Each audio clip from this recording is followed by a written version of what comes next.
But what if I told you that a simple gag scene from Thriller Barc foreshadowed one of Luffy's most shocking betrayals? So stick around, because this theory changes everything about Luffy's long-awaited reunion with Shanks, or rather, someone he thinks is Shanks. Let's start with what we know. Since the beginning of the Elbaf arc, Luffy has been on a mission to find Shanks. This is crucial because the arc starts with Shanks, immediately establishing his importance. Luffy is actively searching for him because low-key tricked him into believing he knows where Shanks is. But here's where things get twisted. Shanks isn't in Elbaf. Low-key deceived Luffy, making him believe that if he helped free him, he would be led straight to Shanks. But believing this lie, Luffy has fully committed to the mission. As they search for the keys, they stumble upon several knocked out giant warriors of Elbaf, defeated and barely conscious. When being questioned about who did this to them, they say that it was red-haired Shanks. Luffy is stunned and angry. The very idea that Shanks, his childhood hero, the man he admires most, could have done this is unthinkable. He refuses to believe it, but the evidence is right in front of him.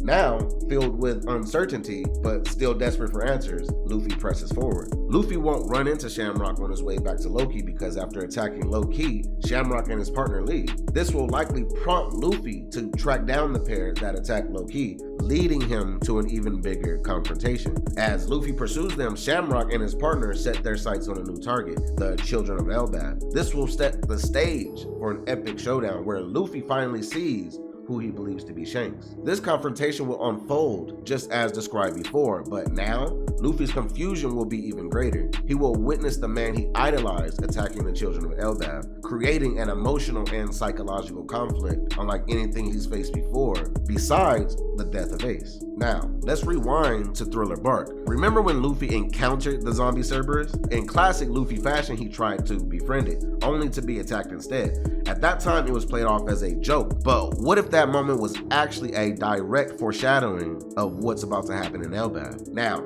picture this. Luffy, believing he's finally found Shanks, rushes towards Shamrock. Filled with relief and excitement, just like with the zombie Cerberus, he approaches without hesitation. But instead of a warm reunion, Shamrock attacks. Luffy, still confused, might even wonder how Shanks got his scar removed and his missing arm back. The realization doesn't hit until Shamrock swings his sword, imbued with the Cerberus devil fruit. And in that moment of betrayal, Luffy will finally understand this isn't Shanks. This isn't just a physical battle, it's a mental and emotional one. For years, Luffy has idolized Shanks. His entire journey started because of him.